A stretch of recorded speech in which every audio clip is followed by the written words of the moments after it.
ESPN is ruining sports. Let's talk about it. Ever since they were purchased by Disney, boom, because they purchased the rights to NFL Red Zone and NFL Network.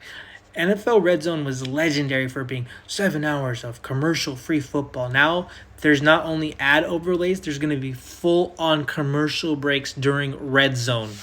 Look at what they've done to the NBA. It's bad enough they get exclusive rights to the NBA Finals, and that TNT is gone now. They had a very good announcing crew of Van Gundy, Brain, and Jackson, but Jackson and Gundy would always cross the line. They weren't PC enough for ESPN, so they get rid of them and replace them with Doris Burke and Richard Jefferson. What does that do? That makes Mike Breen hone it in because his boys are no longer there. You get Doris Burke, who I thought was a fantastic sideline reporter, but one of the worst announcers, made my ears bleed. Richard Jefferson was biased and a terrible announcer. And Mike Breen, who was a legend, now is a hard to listen because his heart's not there, and I don't blame him. Then you have the worst halftime show of all time. It was bad enough we had to watch the finals on ESPN, and we're losing TNT. By the way, TNT, greatest halftime show ever.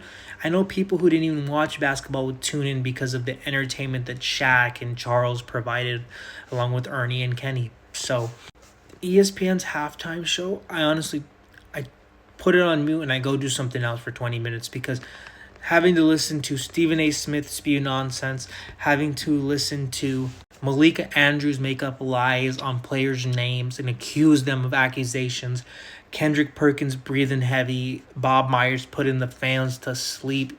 ESPN's ruining sports. And I didn't even mention WWE or UFC. At least UFC, they're like, this is terrible, we're gone. But WWE, it's going to cost, it went from costing, $12 a month on the most expensive plan, I think it was $10.99, to $30 a month. Even Stephanie McMahon said, get a VPN, find a different way to watch it.